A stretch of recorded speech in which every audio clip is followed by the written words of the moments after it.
Бакаята районунун тургуну Барпиева Барпыбаева Бегимжан эжеге берсек, сиз өзүңүздүн көйгөй жөнүндө, аялыңыздын, элиңиздин көйгөйү жөнүндө айтып өтсөңүз.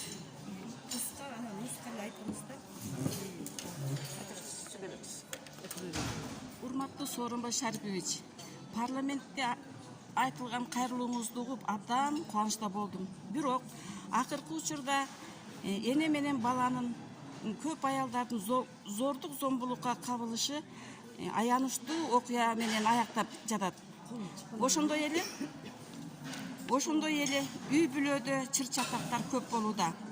Ата-энелер балдарын таштап кеткен учурлар өтө көбөйдү.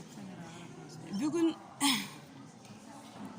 бунун себеби эмнеде? Бунун себеби жумушсуздукта, каржынын жоктугунан, мамлекет кызматкерлери ушуга законду иштеп, анан контроль жасаса жакшы болмок.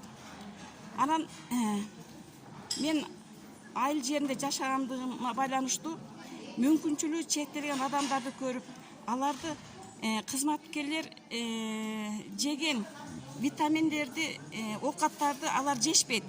Жашаган жерин шартына ылайыктуу эмес. Убагында байнага түшүшпөйт. Бирок светтин кымбаттыгына байланыштуу алардын жашаган жерин барып көрсөңөр абдан суук.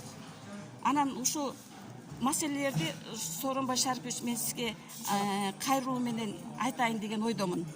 Эми балдардын жөлөк пулдарын, мисалы көп балалуу энелер бар. Ушулардын жөлөк пулдарын 5000 сомдон кылсаңар ай сайын. Ошондой эле жаңы төрөлгөн сүйүнчү акчасын бир 300 миңге, таза болбосо 100 миңге ушу көтөрсөңөр. Ал эми мүмкүнчүлүгү чектелген адамдарды ошол жерде буларга абдан витаминдүү оокат керек, жашоо шарты жакшы болуш керек. Ушулардын пенсиясын бир 25 миң, 15 миңге көтөрсөңөр абдан жакшы болмок. Анан эми эмне дейм? Мисалы үчүн, араб мамлекети эмне үчүн бай? Булар себеби кайрымдуулук жумушта абдан жакшы көбөткөрөт. Ошон үчүн алар бай. Анан айтайын дегеним сизге, ушу сиз өзүңүз жакшы динге ишенесиз, намаз окуйсуз. Ушу кайрымдуулук жумушту ушул иштеп аткан кызматкерлерге, чиновниктерге айтсаңыздар, ошолор кайрымдуулук жумушту көп жасаса. Анан айтарым, мен айтайын дегеним сизге, ушул биздин Бакаята тургуну жашоочулардын атынан, анан өзүмдүн атыман сизге ыраазычылыгымды, сизди терең урматтоо менен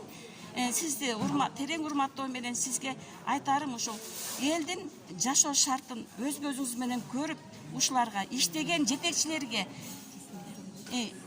иштеген кызматкерлерге барып, ошолор жашоосун көрүп, анан ошолордун шартына жараша сиз баягы жөлөк пулду, сүйүнчү акчаны ушуларды эне капиталын көбүрөөк акча менен 300 миң сомго көтөрсөңүз жакшы болмок да. Мен сизден өтүнүп суранамын, ушуну сизден талап кылабыз, сизден суранабыз, сизди урматтайбыз, сыйлайбыз, урматтуу Шарипович.